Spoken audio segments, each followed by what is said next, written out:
Saudara Patrick Kluivert, pelatih timnas Indonesia mengaku melatih ekstra taktik bola mati untuk menghadapi Tiongkok. Kita ulas bersama analis sepak bola Firzi Idris malam hari ini. Selamat malam Firzi. Ya malam Radhi, apa kabar? Ini kalau baik, saya dengan kabar baik hari ini, tapi deg-degan juga sekali hadapin timnas. Iya. Tapi kalau kita bicara set piece, Ya. bola mati gitu, sebenarnya apa yang bisa diharapkan dari timnas untuk mengandalkan bola-bola mati meraih poin nanti di GBK tanggal 5? Ya pertama kita di laga nanti kehilangan sedikit kreativitas ya dan kengototan di lini depan karena kita sudah dipastikan main tanpa Marcelino yang mencetak 2 gol lawan Arab Saudi dan juga 1 assist untuk gol tunggal laga lawan Bahrain ya dari Ole Romanei, dan kemudian Ragnar Oratmangun dengan 90% umpan sukses dia di final third. Kita juga kehilangan link up player antara barisan tengah kita dengan barisan depan. Tentu set piece menurut saya juga jadi salah satu cara logis ya untuk mencari gol, karena biar bagaimanapun di laga pertama Patrick Kluivert di Sydney kita hampir mencetak gol dari set piece ya. Pertama dari corner yang tandukannya Jai. Terus kemudian dari penalti Kevin Dykes yang sayangnya sangat jarang sekali dia sepanjang karirnya gagal penalti, tapi ketika di Sydney tembakannya masih belum masuk. Jadi kita tentu punya avenue dari sana, kita punya back-back kelas Eropa yang bisa memanfaatkan bola-bola mati, dan kita tahu bola-bola mati Tom Hai, kita lihat Saban pekan di Kompas TV betapa hebatnya dia dalam set piece ya bersama Almer City, dan visi dia dalam melepas situasi bola mati itu bisa menjadi kunci kita juga di laga nanti.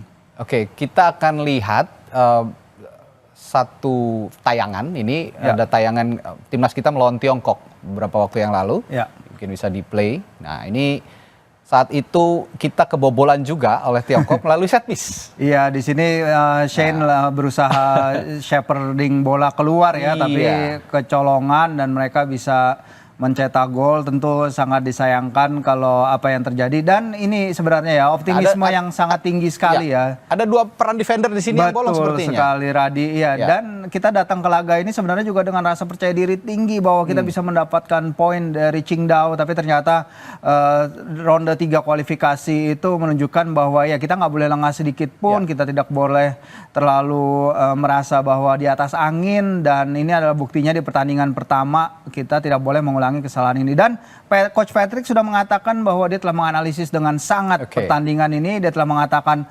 semua tentang pertandingan pertama sudah dianalisis dengan baik, dan semoga tidak akan terulang lagi kesalahan seperti laga pertama. Tapi bukan lawan Tiongkok saja, bukan kali ini saja kita kebobolan lewat set piece. Kita akan melihat tayangan berikutnya. Ini juga kita kebobolan lewat set piece saat melawan Bahrain. Kita akan melihat. Iya, ini dia. Ini sepakan yang cukup keras, bukan cukup keras, sangat keras. Dan saya lihat juga tidak ada reaksi dari goalkeeper pada saat itu untuk mengantisipasi bola ini. Ini bagaimana melihat set piece kali ini dari Bahrain? Sangat bagus sekali ya. Kita harus mengakui walaupun di laga lawan Bahrain ini banyak sekali faktor yang membuat kita juga para pemain juga kesal ya. Kepemimpinan wasit, tingkah laku para pemain Bahrain juga membuat para pemain kita akhirnya beberapa kali terpancing dan tidak tenang. Ya kita harapannya memang kita hampir membawa pulang poin penuh ya dari Bahrain. Cuman memang it's not meant to be. Cuman ya kita harus akui kalau finishing ini bagus sekali, dan untungnya kita akhirnya menang lawan Bahrain di kandang kita sendiri. Dan tidak hanya lawan Bahrain, kita akan tampilkan juga saat melawan Australia. Nah ini dia lewat sepak pojok. Kita gagal mengantisipasi heading dari penyerang Australia kala itu yang menjebol gawang Martin Pas lewat sepak pojok. Ya betul, ada beberapa set piece ya, terutama dari Sandy yang baru masuk, dia tidak bisa menjaga orangnya. Terus kemudian Nathan Cho juga ketika dia bermain, dia menarik man to man markingnya sehingga menyebabkan penalti. Dan dalam situasi ini memang kita lihat Sandy baru masuk juga, dia belum in tune dengan pertandingan dan kemudian terpaksa kebobolan. Dan ini benar-benar pukulan telak ya bagi kita, karena kita memulai laga dengan fantastis, kita menekan mereka, kita membuat mereka kerepotan. Ya, dan tadi sudah kita sebut, kita hampir mencetak gol lewat tandukan Jai dan juga penalti Kevin Dykes, tapi sayang sekali secara tidak karakteristik dia gagal. Dan saya yakin tapi Coach Patrick tidak akan pesimistis. Kita punya celah-celah lain untuk juga memanfaatkan set piece. Nanti setelah jeda, Vinci, kita akan bahas juga bagaimana peluang kita bisa meraih poin melawan Tiongkok melalui set piece. Sesaat lagi di Sapa Indonesia Malam.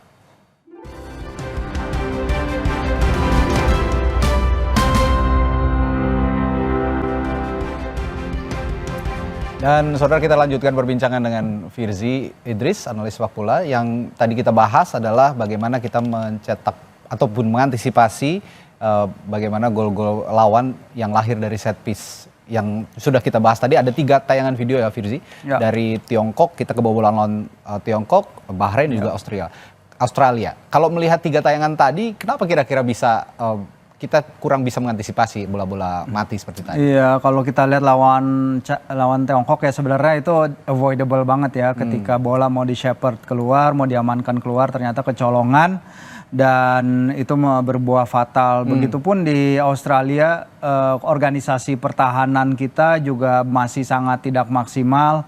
Kita terlalu mudah kebobolan dari sesuatu bola yang mungkin di kesempatan lain kita tidak kebobolan gitu. Walaupun memang kita tahu Australia ketika itu mempunyai Cameron Burgess ya, striker yang besar, tapi kan Harry Souttar ancaman besarnya juga, back raksasa mereka yang jadi momok bagi kita di Piala Asia 2023 itu tidak main. Nah, ya disinilah kita lihat beberapa situasi yang seharusnya bisa dihindarkan. Ya, ini masalah komunikasi sebenarnya kalau lawan Tiongkok ya. Kita lihat ada umpan sundulan. Ya, seharusnya play safe aja di sini, ya, dibuang play safe aja, harusnya di sini. Betul sekali. Ya, tapi ini masalah komunikasi. Ya, dan Coach Patrick udah mengutarakan bagaimana cara agar tidak masuk ke jebakan ini ya Radi ya, terutama dalam situation kayak gini, kedua gol kita pasti harus bisa lebih baik lagi dalam bertahan, dan ini juga pasti sudah diantisipasi juga. Yang menarik memang dalam situasi ini Martin ya, kelihatan mungkin harus lebih vokal. Nah, nanti kita kan akan bermain dengan kemungkinan besar Emil ya, walaupun memang pilihan Coach Patrick apakah menurunkan Nadeo atau Hernando atau Reza, tapi di atas kertas Emil lebih diunggulkan, dan Emil harus bisa lebih vokal. Emil harus bisa lebih commanding di situasi dengan situasi seperti ini. Emil bisa berteriak ya seharusnya, ataupun atau dia keluar dari area pertahanannya ya, dia keluar dari garis, karena kalau kita lihat itu area 6 yard itu seharusnya command dia, itu harusnya titik komando dia, tapi dia berdiri persis di garis gawang, dan di momen itu seharusnya dia bermain sedikit keluar dan berani berduel ke udara. Nah, ini kalah bola udara ini juga sepertinya terjadi pada saat lawan Australia, karena kita lihat sebenarnya sudah duel teman-teman kita, cuman timnas kita tapi masih tidak bisa dioptimalkan, duel udaranya masih kalah dengan timnas Australia pada saat itu. Ya, seperti itu. Kalau nanti kita lihat dengan adanya Mes, kalau dia balik ke line up ya, dia akan memberikan ketinggian juga. Dia memberikan cover bagi Jai juga, bisa 2 pemain yang menyapu bola lambung dari situasi corner, dan itu yang kita perlukan karena China juga Tiongkok adalah tim yang juga kesulitan mencetak gol ya di laga tandang. Mereka hanya mencetak 2 gol dari 4 laga tandang mereka. Sehingga set piece pasti akan jadi salah satu senjata mereka. Meski demikian, kita juga pernah mencetak gol melalui set piece ketika melawan Vietnam. Kita akan hadirkan visualnya atau videonya berikut ini. Ya, ini melalui gol debutnya Jai ya. Ya, debutnya Bang Jai. Di sini kita lihat betapa beda kelas seorang back Serie A ya dibandingkan negara Asia Tenggara. Dia bisa mencari posisi, tak terjaga, dan gol ini turut mengantarkan kita ke kemenangan pertama kita di Hanoi dalam 20 tahun ya. Dan ini adalah hasil yang luar biasa, ditambah juga dengan gol Ragnar Oratmangun di pertandingan ini membuat kita akhirnya mematahkan kutukan Hanoi. Sebenarnya kalau yang bisa kita pelajari dari video ini posisi Jai Zes agak terlihat bebas ya di sini, dia sendiri, tidak ada yang mengawal. Mungkin kecohan-kecohan semacam ini yang juga bisa ditiru dalam pertandingan nanti lawan Tiongkok. Iya, dia bisa lari dari second line, dia bisa lari dari ujung kotak penalti untuk menyerang situasi set piece yang tadi saya bilang delivery sangat bagus dari Tom Hai ya. Yang mau dari corner, mau dari sepak pojok, dia sangat bisa diandalkan. Selanjutnya kita akan lihat 3 pemain timnas Indonesia yang selanjutnya akan diandalkan melawan Tiongkok. Kita akan lihat siapa-siapa saja berikut ini. Iya. Kita akan tampilkan saat lagi. Ada 3 pemain timnas ya, ini dia. Ada Kevin Dix, Tom Haye, The Professor, dan Calvin Verdong. Masing-masing punya peran yang sama vitalnya di setiap lini yang mereka tempati. Mulai dari Kevin Dix, kira-kira akan ditempatkan di posisi yang sama atau akan ada perubahan? Ya langsung aja Kevin itu pasti akan main di sektor back sayap kanan ya, tapi akan jadi ujian juga buat dia karena dia salah satu pemain yang telat bergabung. Dia tidak ikut TC di Bali karena dia menjalani final Piala Denmark. Dan dia menang, dia mengawinkan gelar juga ya Liga Denmark dan Piala Denmark, menang 3-0, tapi adaptasi dia harus cepat karena terakhir kali dia main di final Piala Denmark itu venue pertandingan itu suhunya antara 14 sampai 18 derajat Celcius, sementara hanya dalam 3 hari dia harus bertanding di SUGBK yang suhunya jauh-jauh lebih panas dari itu, benar, dan dia harus cepat beradaptasi karena kita nggak ada cover yang dengan absennya Eliano dan Reinders. Kita akan mengandalkan Asnawi dan juga mungkin Jakob Sayuri di sektor sayap kanan ya. Oke, lalu ada The Professor. Kalau orang bilang katanya Tom Haye ini pemain 70 menit, jadi tidak bisa full bermain. Tapi tidak usah khawatir karena sekarang pelapisnya cukup banyak ya untuk Tom Haye. Dengan adanya Joey juga di lini tengah ya melakoni debutnya kemarin lawan Bahrain, menunjukkan value-nya bagi tim. Joey Pelupesi dia bisa menjadi cover yang sangat bagus bagi Tom. Jadi Tom mungkin tugas bertahannya tidak seberat biasanya sehingga dia bisa lebih eksplor menjadi nomor 8 dan memberikan umpan-umpan ciri khasnya yang biasanya berbuah menjadi pre-assist bagi timnas kita, dan kecerdikan dia melihat ruang itu juga penting. Ya, kalau tadi 70 menit untuk TP, sepertinya kalau Kelvin Verdong irreplaceable.